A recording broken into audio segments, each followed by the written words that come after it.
In the headlines to the CBC NewsNight, Barbados-based medical schools pumping millions of dollars into the economy. Scores of Ghanaian nurses arrive to bolster the healthcare system. Several more months before cows coming from Canada bolster local milk supply. And in sports, UWI and Kickstart are the first to advance to the semi-finals of the Prime Minister's Cup. Broadcasting from our studios in the Pine St. Michael, this is CBC NewsNight, starting now.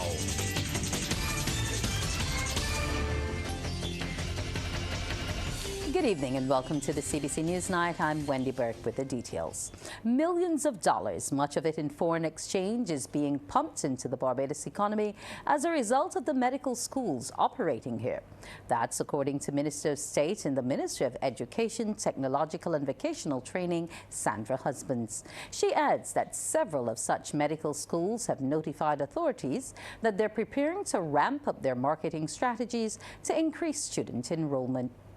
Quite a few of them have the capacity to do between 200 to 300 students.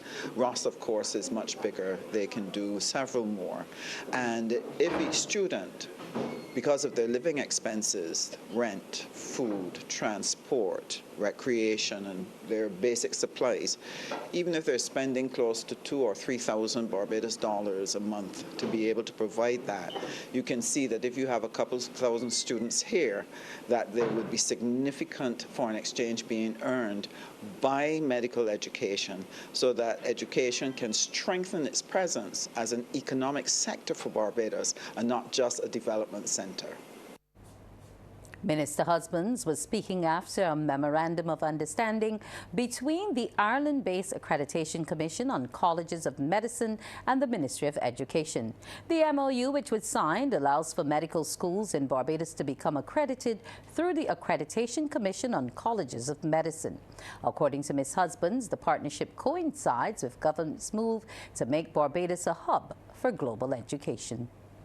And therefore, the signing today with ACCM provides another such institution that can do the accreditation for the institutions that have set up here to offer medical education to students abroad. And in some cases, we've actually had a few Barbadian students who have taken advantage of their presence. Barbados' healthcare system is about to benefit from an injection of 155 nurses from Ghana. They arrived on the island yesterday and were greeted by officials from the Ministry of Health. Anesta Henry has the report. 155 nurses from Ghana as they arrive at the Grantley Adams International Airport for duty in Barbados after touching down on a chartered flight. They've come because the demand for nurses continues to outstrip local supply from institutions like the Barbados Community College. Minister of Health and Wellness Senator Dr. the Most Honorable Jerome Walcott says that's why government continues to look outside for nurses, despite criticism from some quarters. Minister Walcott was speaking to the media in the Grace Adams Suite at the airport, where he greeted high-level Ghanaian officials. As it currently stands, we have space for 60 student nurses every year in our college. This year, 45 nursing students entered BCC to do nursing. 9 were non-Barbadian. In other words, 36 Barbadians came forward. So our numbers are going down. And Minister Walcott says while students are graduating from the BCC with degrees in nursing, they must get over the hurdle of passing the regional examination. And therein lies the issue as it relates to the failure rate of our nurses who are trained in BCC, and it fluctuates. One year I hear it's 60%, then I hear it's 40%. You can't be registered unless you have done that exam in Barbados. He adds the Queen Elizabeth Hospital and other healthcare facilities will benefit from the nurses who specialize in various areas. We have nurses going to the QH for the various specific specialties, accident and emergency theater, cardiac trained nurses, and other areas. In the case of the Ministry of Health, we were concerned about nurses, midwives, certainly in the area of psychiatry with the focus on mental health. We have a number of nurses who are trained psychiatric nurses, and this was an area where we were suffering for a dearth of trained psychiatric nurses in Barbados. We have nurses also who will be working in the polyclinics deployed in primary health. I gather that we have some nurse practitioners in this group who are here. So we're looking for these nurses to help to improve the overall delivery of our health care. The health minister believes the most recent cohort from Ghana will play a major role in helping to fill the void. We're getting closer. I think you'll recognize that recently the Prime Minister spoke about creating an additional 142 posts for nurses in our hospital alone. That is over a period of 2 years. So we are getting there. The director of nursing for the QEH is there, and I'm sure that he feels very pleased with this bunch of nurses coming in, and also the fact that there's commitment for more nurses spaces. We recognize that the health system needs more nurses. Ghana's Deputy Minister of Health, Adelaide Netem, says her country is pleased to continue facilitating this opportunity for their nurses. We have so many nurses available who are not even working. So for you to come and employ some of the people, I think is very incredible. And I believe that whilst they are here, they are able to deliver, because I know they have the experience to work, and like you said, you have employed previously, and they are doing well. So I believe everything is going to come out well. The first group of Ghanaian nurses came to the island in the midst of the COVID-19 pandemic in 2020, while the second came in 2022. Anesta Henry, CBC News. With mere hours to go before the end of the final full day of campaigning in the U.S. presidential election, it's still being called a close race. The two candidates, Vice President Kamala Harris and former President Donald Trump, spent today in what's considered to be battleground states. Well, joining us now for some insights on the campaigns and to look ahead to tomorrow is political scientist and pollster Peter Wickham. Mr. Wickham, give us your take on the campaigns. It's been an interesting campaign, ups and downs. We have a historic situation on our hands where for the first time you have a president that has indictments, former president with indictments running. It's also the first time that a person who was former president who was defeated has actually come back to run again. And on the other side, we have an attempt to make history by the first woman, and the first woman of color, Kamala Harris. So I think that they're first on both sides, but it's been interesting that you've had one of the candidates where his imperfections have been manifest, and there have been several challenges of a moral nature, financial, otherwise, but he has, notwithstanding that, he is within, well, neck and neck with Kamala Harris, who on the face of it or on paper should be the stronger candidate. So that makes this a very interesting race as we look forward. Now, who's been the more impactful or convincing candidate for you? That's an interesting question, because certainly on the face of it, the candidate I'm impressed more with is Kamala Harris. Having said that, the fact that Donald Trump has been able to stick around this long, the fact that he's still able to, at this stage, be considered an option, and the fact that there are millions of Americans that will vote for him, clearly he's had an impact. And I think it's something which we're going to have to mull over as political analysts for a long time. How does someone as imperfect as him get to the stage where it is entirely possible that he could be the next president of the United States? It's an interesting thought. That it is. Now, what were among the major issues resonating with the American people? I think when it comes down to it, it's bread and butter. Certainly for Democrats, they are not thrilled about the economy, but they're also very unhappy with Gaza, the situation in Gaza for many people. But I think that, you know, for Republicans, it's come down to bread and butter issues. You know, the state of the economy, the cost of living. Americans don't buy the fact that the cost of living is high globally. They don't get the fact that there are food riots in Martinique, in Paris, there are issues in the United Kingdom. They don't get that. They're concerned about their own economic reality, and they believe that it is bad now under Biden, it will be bad under Kamala Harris, and that maybe it will be better under Trump. And I think it's a simple message that he's been selling very effectively. And as it comes down to it, I would say that that seems to be the issue that is lingering most in people's mind. Not COVID, not the imperfections of Donald Trump, but the bread and butter realities that Americans are facing. Expectations for tomorrow? I certainly hope that Kamala Harris wins and pulls through. My concern is that Donald Trump presidency will reinforce isolationism. The climate agenda will reverse. I think that the impact on the Caribbean and certainly the world will be significantly negative. So for those reasons, I do hope Kamala Harris wins. But as I've been saying, I wouldn't be surprised if she loses and Donald Trump wins. And I think that we need to prepare ourselves mentally for either outcome. Let's turn it more inward to Barbados now. And what do you see it meaning for us as a country if Ms. Harris should win versus what it would look like with a Trump victory? Well, I mean, Kamala Harris is more of the same. I mean, I think that we're happy that she has a Jamaican parent and a woman of color. I think that women around the world are going to celebrate the fact that there is finally a woman who is the most powerful person in the world. And I think that that's something that we can all celebrate.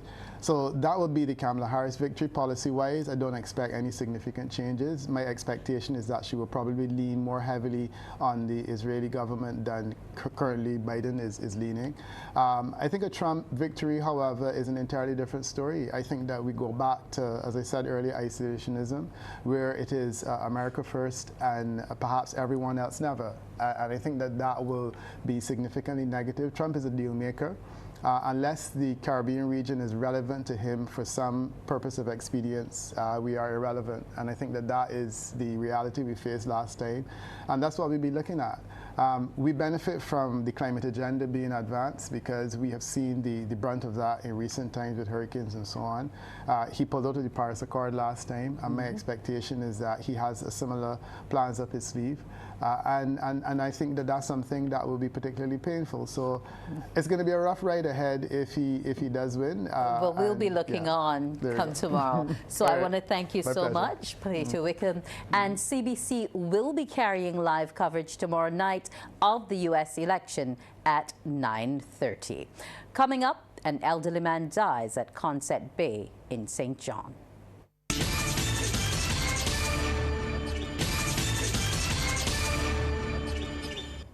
Police are investigating a suspected drowning which occurred at Consett Bay, St. John yesterday. The deceased has been identified as 60-year-old Anthony Bradshaw of College Savannah in the same parish. Acting Police Communications and Public Affairs Officer Sergeant Lizelle Gabriel says Bradshaw was seen entering the water near the jetty around 10 minutes to 4 in the afternoon. A few minutes later, the alarm was raised that he was experiencing difficulties, at which point a resident of the area went to his assistance and brought him to shore. No signs of life were found by personnel from the Barbados Ambulance Service who were called to the scene, and he was subsequently pronounced dead by a medical doctor. A new prostate cancer campaign has been rolled out in Barbados. It is an initiative of CMEX Concrete of the Jada Group of companies. Trevor Thorpe reports. The prostate campaign, envisioned by CMEX, is expected to be a far-reaching one. The initiative includes the Canada-based Walnut Foundation and the Barbados Cancer Society. CMEX's General Manager Jason Edwards says the campaign is called Spot the Drop, and it's to raise awareness of prostate cancer in Barbados. Basically what we're doing is we're asking members of the public to take pictures of specially branded traps, which will be unveiled after our presentation here.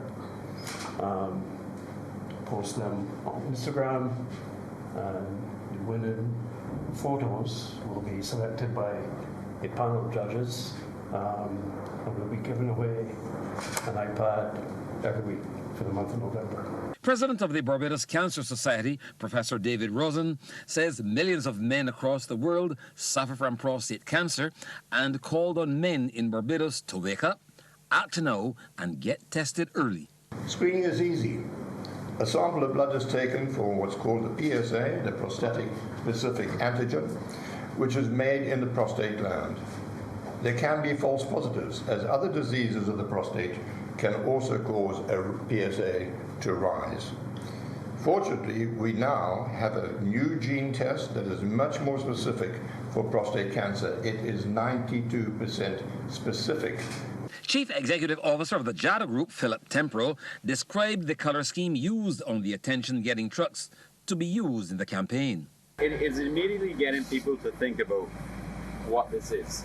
This is not just a concrete truck. This is a truck that's trying to get you into understanding prostate cancer.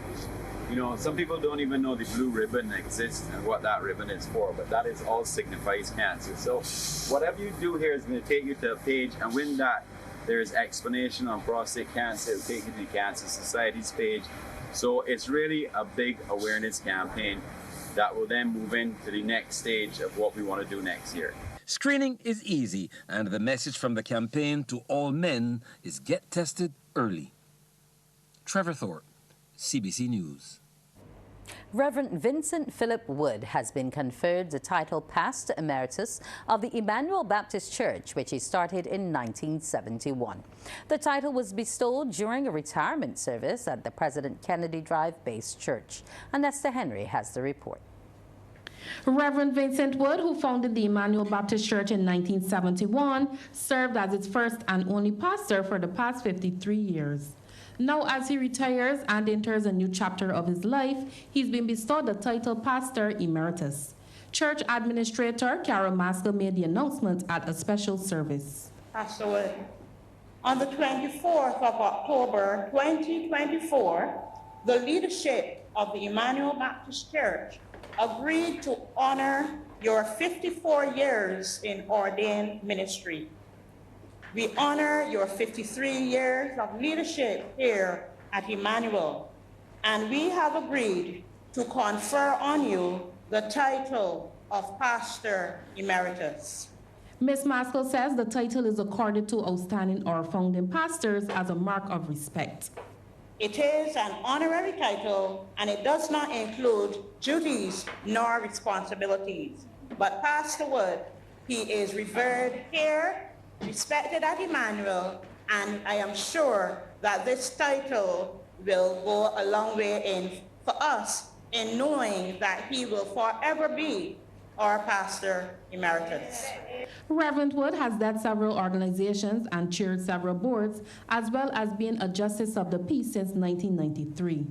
As chairman of the St. Leonard's Girls' School, he brought in projects on their budget, and during the environmental crisis there, he opened the doors of Emmanuel Baptist for classes.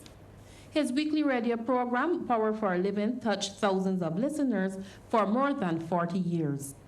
Deaconess Antoinette Connell says Reverend Wood was involved in numerous outreach programs that saw him looking after the health, physical, and mental well-being of many in the community. She says his vision of a daycare center ensured that critical need of mothers was met. Using Emmanuel Baptist as the base, he hosted annual vacation Bible school sessions designed to mold the hearts of the young people. He established special offerings that met the needs of many, especially the scholarships that assisted some members to reach the pinnacles of their careers in medicine, education, science, and so on. The operation of a small shop allowed members to buy essential items economically. Reverend Wood also presided over the construction of the multi-story, multi-purpose facility adjacent to the church. At the national level in 2021, the Barbados government recognized Pastor Wood's contributions to religion and community development with the Gold Trident of Excellence Award. He officially retired on September 30th.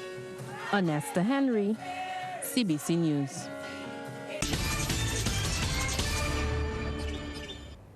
It's sports time now with Damien Best. Damien, this football action is really heating up. Yeah, the spectators have been coming up. Good evening to you, Wendy. Good evening to our viewers and listeners.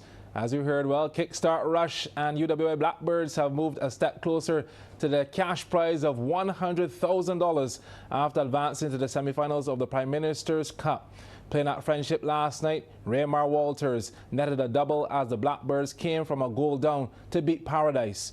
Meanwhile, UWI Blackbirds prevailed over Wharton in penalty kicks after the score was locked after full and extra time. CBC's Anne Margaret Boyce reports. The thrills, the spills, the goals, the saves. All the action from the latest games in the Prime Minister's Cup. Here now are your Flow game highlights. Stay connected at home and on the go with Flow. Quarter-final action in the Prime Minister's Cup at Friendship. First match featuring UWI Blackbirds in black up against the Christchurch-based Wotton. 5 minutes on the clock, let the drama begin. Now Reece Stephen on his bike is in on goal. Big moment of the match. Referee John Griffith goes to the top pocket and Wotton are down to 10. Akeem Brown sent off, denying a clear and obvious goal-scoring opportunity and his advantage to UWI. The Blackbirds then made good use of the numerical edge. 19 minutes on the clock, ball played forward, poor clearance. It drops to Romario Drakes, nutmegs the keeper. UWI 1, Wotton 0.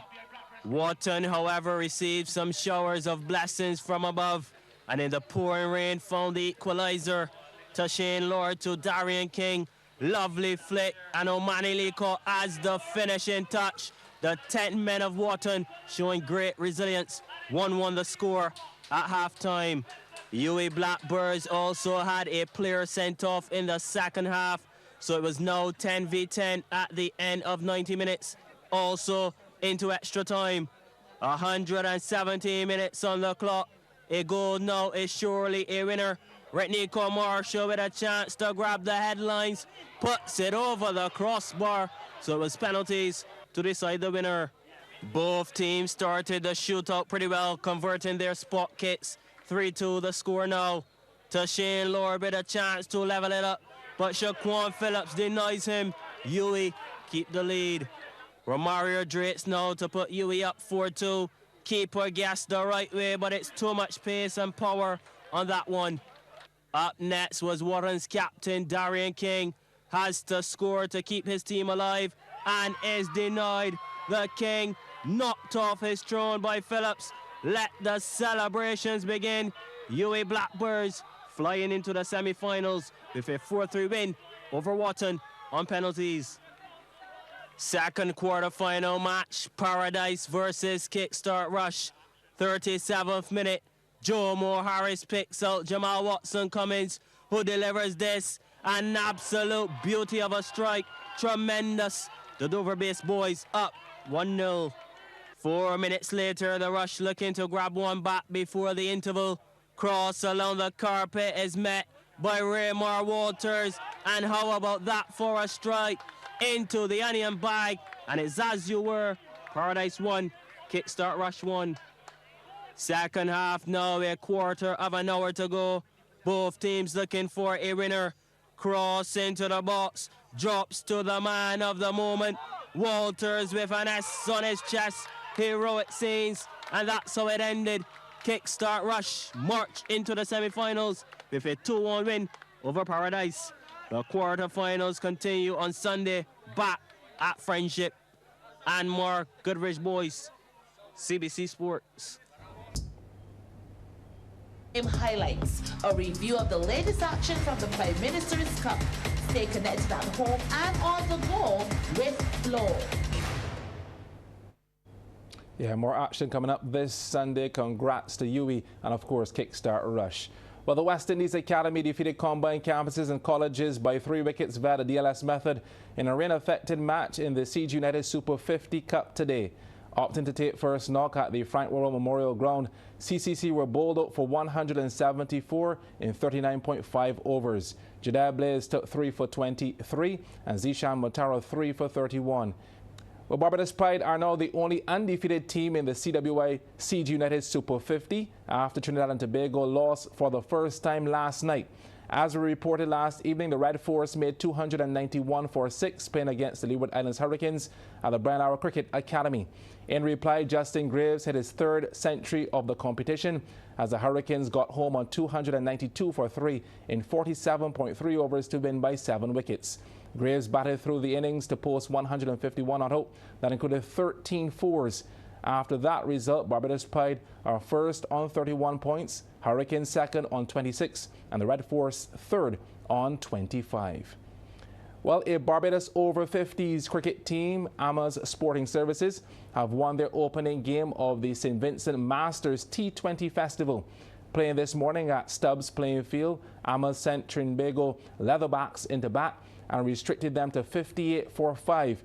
Amas replied with 59 without loss or 3.5 overs to win by 10 wickets. Michael Agar led the way with 20 from 10 deliveries, and that included 2 fours and a 6. Tomorrow, Amas will take on Canadian Legends 50+ at Cumberland. Some sad news now. The local cricket fraternity is mourning the loss of former national cricketer Kenroy Williams. Williams died earlier today after a battle with cancer at the age of 40. Williams, who played 29 first class and 19 List A matches, was a former Barbados captain and also represented the Jamaica Scorpions in franchise cricket. A formidable batsman and off-spin bowler throughout his playing career, Kenroy was also a member of the St. Catherine Sports and Social Club in St. Philip. May he rest in peace. And that is the first half in sports. Wendy, we've got more in the second half. Thank you so much, Damien.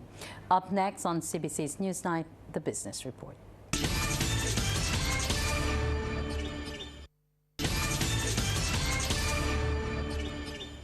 In tonight's Business Report, the milk shortage in Barbados is limited to vanilla and evaporated milk. Word of this from country head of the Pine Hill Dairy, Shafia London. She told CBC News there are delays, but the information making the rounds is distorted. Our milk supply for white milk remain resilient. If we are distorting the two categories of milk, then I maybe could understand where that misunderstanding is coming from. There is white milk, which comes from the local dairy farm, which gives us the 2% and whole. And then there's vanilla and evaporated milk, which the formulation is different for those products, and those rely on imported materials. The dairy head admitted the industry remains challenged, but an empty shelf does not mean there's a shortage of milk. We are a small dairy, and there's a capacity limitation, but we are reintroducing evap and vanilla to the market because we know our consumers have missed them. So rather than being out of stock, I would say we are actually back in stock. And by the end of November, we should be back to normal levels of vanilla and evap milk in the market. Meanwhile, local agricultural officials say it will be several months before the local supply is bolstered by the arrival of 180 pregnant heifers from Canada. That's according to Acting Deputy Chief Agricultural Officer Bardi Callender, who was a guest on the People's Business last night. There will be coming in sometime in December. So we pushed back the time. And there will be 3 to 5 months pregnant. So you would not see a difference in the production not till around sometime around March or April. We are engaging 5 farms and we are inseminating their cows with suspect semen. What that is doing is providing a situation where they only have heifers on their farms. And if we have that resource, then a situation where we can be sure that there will be milk. Mr. Callender also spoke of a new project set to be rolled out in conjunction with the Food and Agricultural Organization to help drive down the cost of food. It will involve the use of the black soldier fly, commonly found in Barbados, for chicken feed. When the cost-benefit analysis was done, it shows that it's worthwhile having this insect for the purpose of feeding.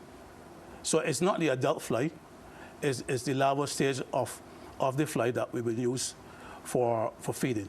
You know the old saying that the early bird gets the worm. So it's that part of the life cycle that we will be using, and it can be used as a live feed, or it can be commercialized into pellets or incorporated into feed. Time now for a look at how the stocks traded locally and regionally today. In Jamaica, Trans-Jamaican Highway Limited, with 29,517,467 units, was the volume leader, followed by Sagicor Select Funds Limited Financial and Victon Wind Farm Limited Ordinary Shares. In Trinidad and Tobago, NCB Financial Group Limited was the volume leader, with 223,349 shares changing hands for a value of Trinidad and Tobago $480,200.35, followed by Massey Holdings Limited. And here in Barbados, Epley Caribbean Property Fund Value Fund was the volume leader, trading 30,830 shares at Barbados 50 cents each, and they were followed by Goddard Enterprises Limited and CIBC Caribbean Bank Limited. Plant life should make eating out for veggie lovers in Barbados easier. That's how chef Alison Burnham described the vegan restaurant during a recent tasting soiree ceremony at Hayman's Market, St. Peter. She told a mixed group it is the answer to several questions from the public. Trevor Thorpe was there and filed this report. The vegan chef says plant life was not created to convert others. She said it adds to the list of options in the culinary marketplace. According to her, it is the answer to several questions from the public. One of the things that really made me do this is that I had a lot of people coming to me saying they want to have things that they were used to having, you know, Bajan, local Bajan food, but now that they're vegan, they can't eat these things, right? So I made it my mission to create things that would harken back to your Caribbean heritage, right? Not just Barbados, but all over the Caribbean. She says plant life was created to fill a void. I know that it's very difficult to go out and get brunch as a vegan here in Barbados. Even sometimes as a vegetarian, it can be difficult, right? So we wanted to create a brunch menu that is a combination of both Bajan and worldly cuisine, and bring those two together in a brunch format that people could enjoy. Patrons like Santes McGarry gave it the thumbs up. I am a meat mouth, so for me, I did enjoy the food. I didn't miss anything to say that. Like the fish cakes, I didn't miss the fish per se. The flavor of it was quite nice. It tasted very much like a regular fish cake. The only thing we didn't have is the bites you would get with the saltfish, but the flavor profile was really fantastic. The chef says it's an experience for those wanting to eat out. Trevor Thorpe for the Business Report. And that's business. We'll take a break and be back with the weather.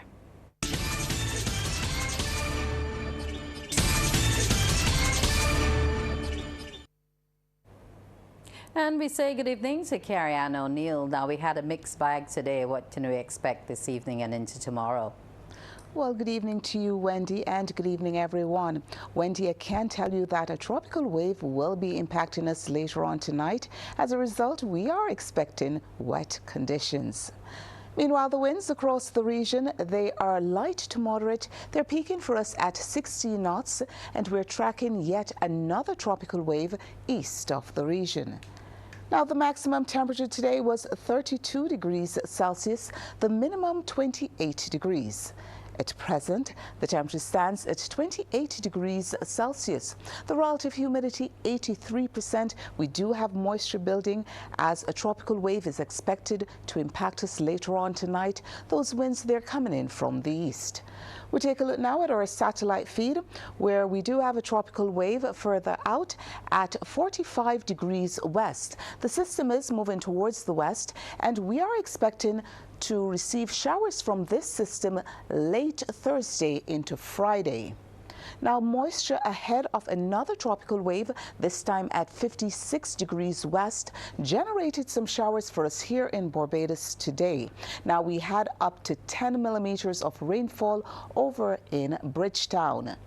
We are expecting that moisture associated with this wave will maintain a few more clouds here in Barbados, along with showers and a very slight chance of some isolated thunderstorms.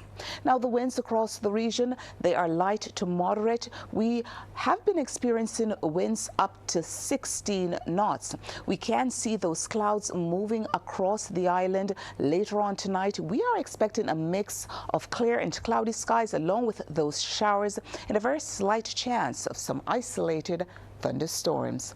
Well, that's our first look at the weather. After the break, we'll have the forecast. Welcome back. In the forecast for tomorrow, the sun is expected to rise at 5:53 and will set at 5:30.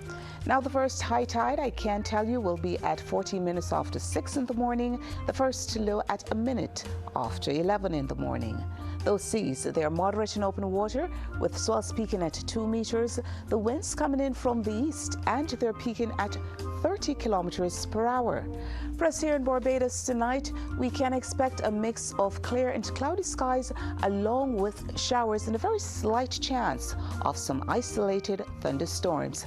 I can also tell you that we have Tropical Storm Raphael expected to impact Jamaica later on tonight, moving towards the north with maximum sustained winds of 45 miles per hour. Over the next 3 days for us here in Barbados, occasionally cloudy skies along with showers can be expected.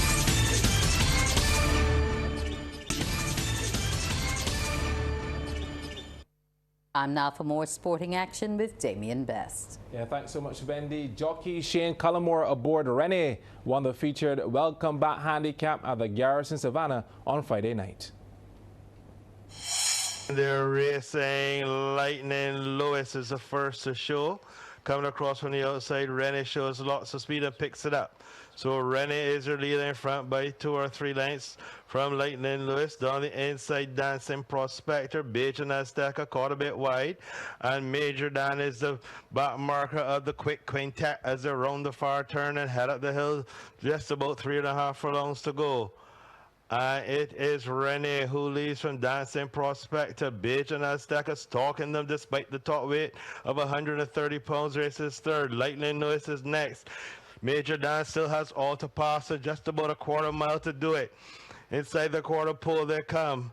It is Rennie who's in front. On the outside, Bajan Azteca sat down for the drive. Dancing Prospectors next. Major Dan appears wide on the outside. Here, Lightning Lewis 6 horses and comes storming on the middle of the course. It's Rennie on the inside, on the outside. Lightning Lewis running at her. Rennie and Lightning Lewis, Rennie and Lightning Lewis. There's a ding-dong battle to the line. Lightning Lewis, one last surge, doesn't get there. Rennie holds on to win it from Lightning Lewis.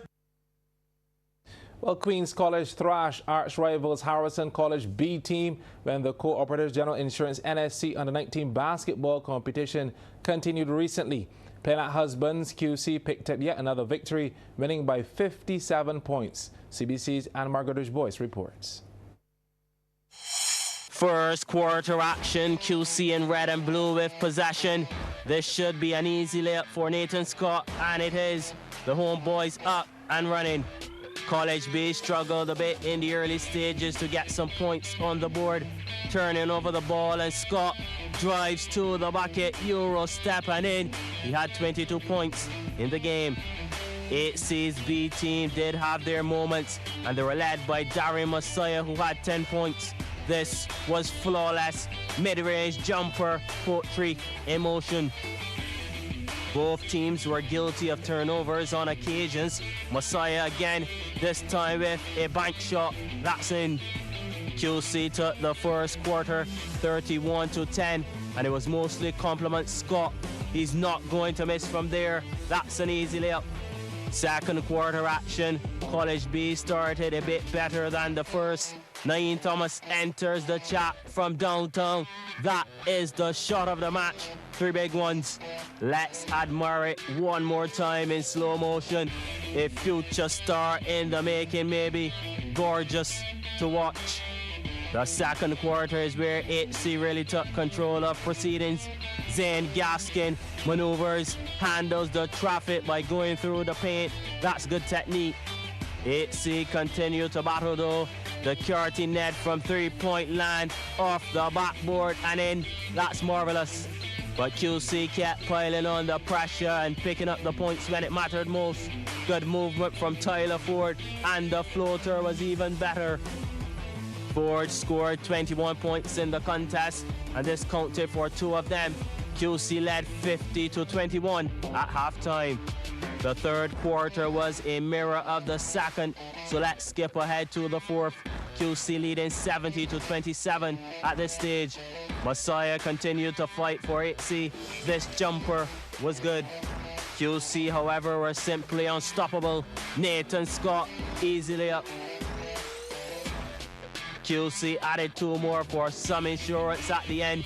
Gaskin again with the finishing touches. QC defeating College B 92-35. And Mark Goodrich Boyce, CBC Sports. And that is my time for sports tonight. Wendy, it's back over to you. Thank you so much, Damien. We'll return after the break.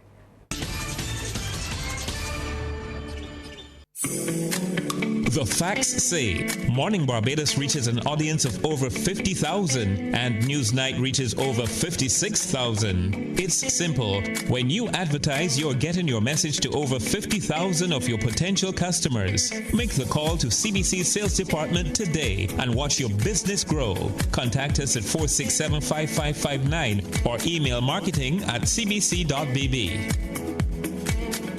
That's news. Thanks for viewing.